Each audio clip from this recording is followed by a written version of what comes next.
ახლა ჩვენი სამედიცინო რუბრიკის დროა. მე შეგახსენებთ, რომ რუბრიკას წარმოგიდგენთ ქირურგიის ეროვნული ცენტრის სხიური ამაჩქარებელი ეთოსი. რუბრიკას წარმოგიდგენთ ქირურგიის ეროვნული ცენტრის სხიური ამაჩქარებელი ეთოსი. დილომშვიდობისა მეგობრებო, მივესალმები ჩვენს ძვირფას მაყურებელს. რა თქმა უნდა, ტრადიციულად ჩვენი სამედიცინო რუბრიკა ისევ შემოგიერთდათ და დღეს ერთ-ერთი პრობლემატური თემა შევარჩიე. დავიწყოთ კონკრეტული მაგალითით. დედა 51 წლისაა. ყოველ დილით შებოჭილობის შეგრძნებით იღვიძებს. უჭირს წამოდგომა, ხელების მოძრაობა და სახსრების გაუსაძლისი ტკივილი აქვს. ასე ხდება ყოველ დილით. მას რევმატოიდული ართრიტი აქვს.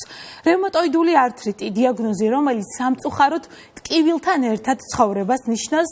დღეს საკმაოდ რთულად სამართავ დაავადებაზე გიყვებით. რევმატოიდულ დაავადებებს შორის რევმატოიდული ართრიტი ერთ-ერთი ფართოდ გავრცელებული პათოლოგიაა. თუ გადავხედავთ მსოფლიო სტატისტიკას, მსოფლიოში ყოველი მესამე ადამიანი იტანჯება ამ დაავადებით და ძირითადად ავადდებიან ქალები ვიდრე მამაკაცები. ასაკს რაც შეეხება, ვლინდება 35-დან 60 წლის ასაკში ამ პერიოდში, თუმცა ბუნებრივია, რა თქმა უნდა, გვყავს სხვა ასაკის პაციენტებიც.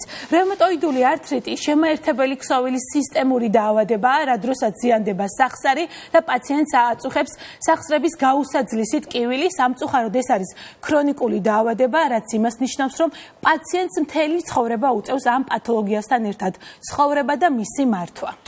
ზოგადად ართრიტი საკმაოდ დიდი ამოუწურავი თემაა, ასე ვთქვათ, უღრანი ტყეა, ხო, ერთ-ერთი მედიცინაში. ეს გართულება ანთებითი დაავადებების ჯგუფია, რომელიც მთელს ორგანიზმში მიმდინარეობს. ანთებითმა პროცესმა შეიძლება სახსრების ზედაპირი და ქსოვილიც დააზიანოს. გამოყოფენ ართრიტის სხვადასხვა ფორმას, თითოეული მათგანისთვის დამახასიათებელია სახსრის ანთება. ზოგიერთი ფორმების დროს ანთებითი პროცესი თავიდანვე იჩენს თავს, ზოგ შემთხვევაში კი ის დაავადების გამწვავებისას ვლინდება, მანამდე ფარულად, ანუ ლატენტურად მიმდინარეობს. ართრიტის სხვადასხვა ფორმა ნებისმიერ ასაკში ადამიანში ხდება, მათ შორის ბავშვებშიც კი. დღეს კონკრეტულად რევმატოიდულ ართრიტზე ვსაუბრობთ. რევმატოიდული ართრიტი ოსტეოართრიტის შემდგომ ყველაზე გავრცელებული რევმატოლოგიურ პათოლოგიას მიეკუთვნება, რომელიც ქრონიკულ აუტოიმუნურ დაავადებას წარმოადგენს. ორგანიზმის დამცველობითი სისტემის არასწორი აქტიურობის შედეგად სახსარში ანთებითი პროცესი იწყება, რომელიც იწვევს სახსრის შეშუპებას, ტკივილს, დეფორმაციას, დესტრუქციას და მოძრაობის შეზღუდვას. პროცესმა შეიძლება შინაგანი ორგანოების დააზიანოს, მაგალითად თვალი, გული, ფილტვი, ასევე თირკმელი და ზოგადად ნერვული სისტემაც კი. დიახ, თქვით, რომ რევმატოიდულ ართრიტზე ვსაუბრობთ კონკრეტულად და მოდი მივყვეთ სიმპტომებს. როგორ შეიძლება პაციენტმა მიიტანოს ეჭვი, რომ მას აქვს ეს პათოლოგია? რამდენიმე სიმპტომი გამოვარჩიეთ. თქვით, რომ პირველი და გაუსაძლისი არის ტკივილი, რომელიც ყოველ დილით აწუხებთ პაციენტებს. სხვათა შორის რევმატოიდული ართრიტი არის მიმართულება, რა დროსაც ტკივილი იჩენს დილით, როგორც კი წამოდგება პაციენტი საწოლიდან, იწყებს მოძრაობას, მაშინვე გადის ეს ტკივილი. ამასთან ერთად შეიძლება პაციენტს დაუფიქსირდეს ტემპერატურა 37 და 5 აქვს, სისუსტე, კუნთების ტკივილი, სახსრების შეშუპება, შეიძლება შენიშნოს დეფორმაცია, მოძრაობის შეზღუდვა, განსაკუთრებით კი დილის საათებში და ასევე კანქვეშა მოძრავი უმტკივნეულო კვანძებიც კი შეიძლება შეამჩნიოს. რა იწვევს რევმატოიდულ ართრიტს? ალბათ ეს კითხვა გაუჩნდება ჩვენს მაყურებელს. სამწუხაროდ ზუსტი გამომწვევი მიზეზი ჯერჯერობით მედიცინისთვის არის უცნობი, თუმცა რა ახდენს პროვოცირებას? მაგალითად, გენეტიკური წინასწარგანწყობა, ანუ თუ აქვს დედას, მამას, აუცილებელია რომ შვილმაც გადაიმოწმოს, ხომ არა აქვს გენეტიკური წინასწარგანწყობა რევმატოიდული ართრიტის, ასევე თუ აქვს ბაქტერიული ინფექციები, გადატანილი ჰიპოთერმია, ინტოქსიკაცია მწვავე, ემოციური დაძაბულობა, სტრესი. სტრესი არის ერთ-ერთი მაპროვოცირებელი ფაქტორი.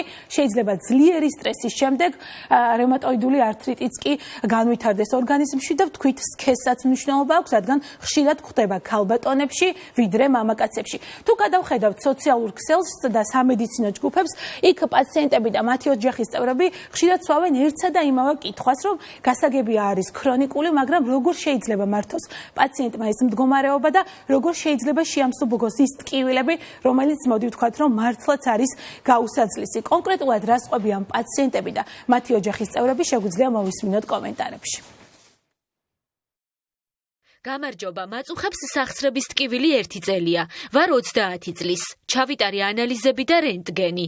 არ გამოჩნდა რევმატული ართრიტი. ექიმმა მითხრა, რომ ასე მკურნალობას ვერ დანიშნავდა. გავიდა 2 თვე და სახსრები ისევ მტკივა. მირჩევთ ვის მივმართო ან რა გავაკეთო. რევმატოიდული ართრიტი აქვს დედას, მკურნალობს, მაგრამ შედეგი თითქმის არაა. დაავადება არ ჩერდება. ყოველდღე ტკივილები აწუხებს. წამლების გარდა რა აქტივობით შეიძლება დაკავდეს სპორტი, რომ არ მოხდეს სახსრების ჩაკეტვა. რა შეიძლება იწვევდეს სახსრების ტკივილს, როცა რევმატოიდული სინჯები ნორმაშია, განსაკუთრებით მუხლისა და მენჯბარძაყის სახსრები. ტკივილი ძლიერდება წვიმის დროს და ნესტში, არ ყოფილა არანაირი ტრავმა, არ რაიმე სხვა სახის დაზიანება.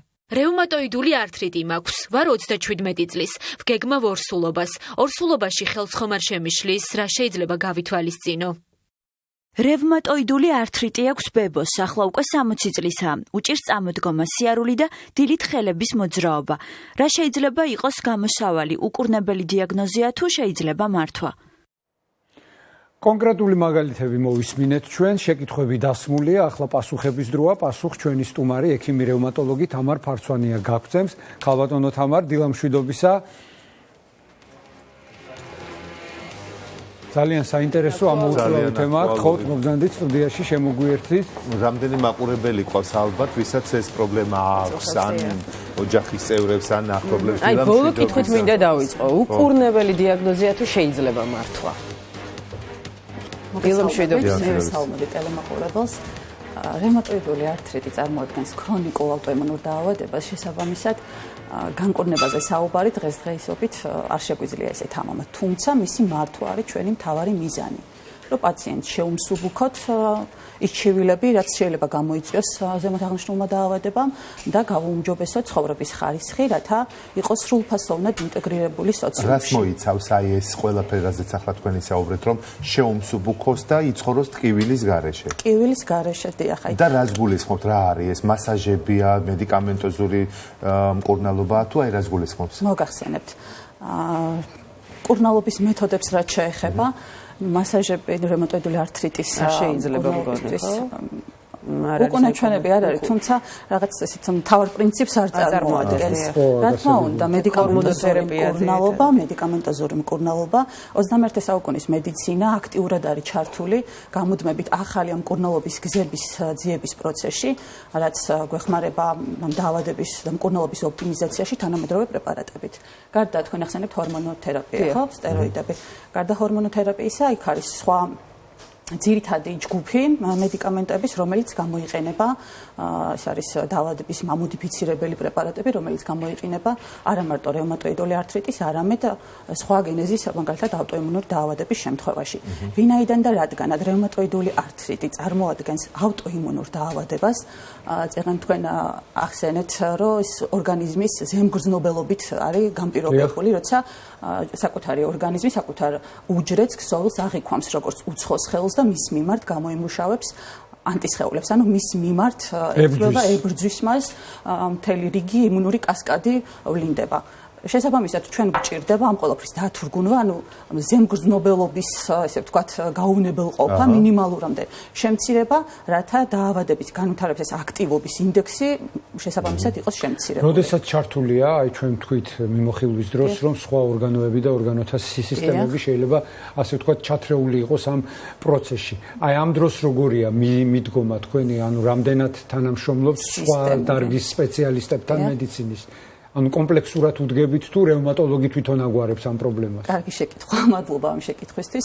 ვინაიდან ზოგადად რევმატოლოგია წარმოადგენს, მოიცავს ძირითადად მულტისისტემურ დაავადებებს, რა თქმა უნდა, ჩვენი ჩართულობა და კოლაბორაცია სხვა პროფილის ექიმებთან უპირატესია, იმიტომ რომ გარდა სახსროვანი პრობლემებისა, კონკრეტულად რევმატოიდული ართრიტის შემთხვევაში არის შინაგანი ორგანოების დაზიანებული მხედველობის სისტემა, გულსის ძაღლთა სისტემა, სასუნთქის სისტემა და რა თქმა უნდა კონკრეტულად სპეციალისტი გააჩნია, რომელი ორგანოთა სისტემა ყველაზე მეტად არის დაზიანებული, ჩვენთან ერთად, ექიმ რევმატოლოგთან ერთად მართავს ამ პრობლემას. თუმცა ვიდრე მივალთ ამ ძიმე შედეგებამდე, ახლა რაც თქვენ ჩამოთვალეთ. მოდით მაყურებელს ავუხსნათ, რას უნდა მიაქციოს თავი და ყურადღება, როგორ იწყება ეს დაავადება, რა ფაზებს გადის, როგორ შეგვიძლია ჩვენ დავეხმაროთ, რომ არ მივიღოთ ასეთი მძიმე ფორმები. და თუ შეიძლება ამ კითხვასთან ერთად ბარემ დავამატებ, ხშირად პაციენტებს ეშლებათ რომელ ექიმთან მივიდნენ, რომელი დარგის, აი რა მიმართულების და როდესაც სიმპტომები იწყებათ, აი მანდ იწყება კითხვა, ვისთან უნდა მივიდე, სად მივიდე და ბარემ ესეც რო უთხრათ. მაშინ სიმპტომებით ჩამოვიდეთ. სიმპტომებით დავით. თუ გამოხატული გაქვთ სახსრების ანთებითი ხასიათის ტკივილი, განსაკუთრებით დღის პირველ ნახევარში, ეს არის დამახასიათებელი კონკრეტულად რევმატოიდული ართრიტისთვის. დილის შებოჭილობა, რომელიც მინიმუმ გრძელდება 45 წუთზე მეტად. ასეთი ხანგრძლივია. დიახ, ხანგრძლივია. სხვა ტიპის ართრიტებმა შეიძლება გამოიწვიოს დილის შებოჭილობა, თუმცა განვასხვავებს სწორედ იმით, რომ დრო შედარებით მცირე, ანუ შედარებით მოკლე დროში ეს შებოჭილობა რაში გამოიხატება, ქალბატონო თამარ, ეს დილის შებოჭილობა, ანუ წამოდგომა მიჭირს და უშუალოდ გავლა მიჭირს, ჩაცმა მიჭირს, შხაპის მიღება მიჭირს თუ აი რაში გამოვლინდება? სწორედ ამაში გამოვლინდება. მინიმუმ გაიღვიძა პაციენტმა, მინიმუმ უჭირს საწოლიდან წამოდგომა, მუჭის შეკვრა, თმის შეკვრა, ნატიფი მოძრაობების შესრულება, პირადი ჰიგიენის დაცვა. ასაკს არ გააჩნია ამ შემთხვევაში? ყველაზე მოწყვლადი ასაკი, ზოგადად არის 30-დან 60 წლამდე ასაკობრივი კონტინგენტი, ახალგაზრდა ასაკში, თუმცა ჩივილებთან მიმართებით თუ მკითხეთ, რა თქმა უნდა, ჩივილები ერთნაირად ვლინდება ნებისმიერ ასაკობრივ კონტინგენტში. დილის შებოჭილობა, ეს არის სპეციფიური და უმთავრესი ჩივილი რევმატოიდული ართრიტის შემთხვევაში. დილის შებოჭილობა, რომელიც გრძელდება 45 წუთზე მეტად. ანუ მხოლოდ ამ სიმპტომს უნდა მივაქციოთ ყურადღება? გარდა ამისა, სახსრების შეშუპება, ტკივილი, სიწითლე, სპეციფიური კვანძების ფორმირება, განსაკუთრებით სიწითლე, ანუ ეს უკვე ნათელია ორგანიზმზე, შეგვიძლია დავინახოთ ვიზუალურად შეგვიძლია უშუალოდ სახსრის ირგვლივ მდებარე სიწითლის საპროექციო მიდამოს სიწითლე, შეშუპება, მოძრაობის მოშლა, მტკივნეულობა, ეს არის ზოგადად ართრიტისთვის დამახასიათებელი და შესაბამისად რევმატოიდულ ართრიტსაც ახასიათებს. რა თქმა უნდა, ყველაზე μετად ესეთი სამიზნე სახსრები რევმატოიდული ართრიტისთვის არის ტკივნის წვრილი სახსრები და ამიტომ ვიზუალურადაც ესე თვალშისაცემია პაციენტი რომ მოდის, ყოველთვის ეს რევმატოლოგები მაინც ვაკვირდებით ტკივნებს მინიმუმ ესეთი ინსპექციით და ქალბატონო თამარ, ყველაზე თვალშისაცემია ქალებს უფრო ემართებათ ეს დაავადება, ასაკიც ვთქვით, რომ მოწყვლადი ჯგუფი რომელია ვთქვით რომ გენეტიკური განწყობაც არის და ძალიან მნიშვნელოვანია ამ პათოლოგიაში თუ ძალიან თუ არა დეტერმინირებული არ არის თუმცა მემკვიდრული წინასწარ განწყობა ახასიათებს. აი გარდა ამისა, ეს ფაქტორები რომ გამოვრიცხოთ, აი რის ჯგუფში ვინ შეიძლება იყოს, აი ცხოვრების სტილმა თუ შეიძლება ეს გამოიწვიოს, არასწორმა კვებამ თუ შეიძლება ეს გამოიწვიოს. ანუ აი როგორ მოვიქცეთ რომ მაქსიმალურად პრევენცია მოვახდინოთ და ხო თუ არ არის გენეტიკური განწყობა და თავიდან ავირიდოთ ეს პათოლოგია. მოგეხსენებათ ავტოიმუნური დაავადების პრევენცია ცოტა საქილიკო საკითხია, თუმცა ჩვენ შეგვიძლია ის მამოდიფიცირებელი ფაქტორები შევამციროთ, როგორიც არის თამბაქოს მოწევა, ჭარბი-წონა, სტრესი, გადაძაბვა, გადატვირთვა ზედმეტი ორგანიზმის, რაც გარკვეულწილად გამშვებ მექანიზმად ითვლება რევმატოიდული თუ სხვა გენეზის ავტოიმუნური დაავადებების ფორმირებაში. ანუ ეს ის შემთხვევა, რომ ვარჯიში პირიქით არ შეიძლება ორგანიზმის ეგ არის მითი, შეგვიძლია ფიზიკური აქტივობა აუცილებელია პირიქით მობილობის შესანარჩუნებლად, განსაკუთრებით მწვრილი სახსრებით, რაც ესეთ მოტორიკას განსაზღვრავს და ნატიფი ფაქიზი მოძრაობების შესრულებაში გვეხმარება. პირიქით მოუწოდებთ პაციენტებს, რომ ესეთი ზომიერი ფიზიკური აქტივობები მათთვის არის რეკომენდებული. ფეხიციარული, ცურვა, კი ბატონო. და ბოლოს ერთი მოკლეს ვიპასუხეთ, რომელ ექიმთან უნდა მივიდეს ასეთ დრო სიმპტომების შემთხვევაში პაციენტი. ეს არის რევმატოლოგის კომპეტენცია, უნდა მიმართოს რევმატოლოგს ზემოთ აღნიშნული ჩევილების შემთხვევაში და უკვე რევმატოლოგი შესაბამისი ჩევილებიდან გამომდინარე კლინიკური ლაბორატორიული კვლევის ჩატარების შემდგომ, რა თქმა უნდა, დასვამს დიაგნოზს და შესაბამისად დაინიშნება მკურნალობა. და სწორედ ექიმი რევმატოლოგი იყო დღეს ჩვენი სტუმარი, პასუხობდა იმედის დილის კითხვებს ქალბატონი თამარ ფარცვანია. ძალიან დიდი მადლობა. დიდი მადლობა. ძალიან საინტერესო იყო.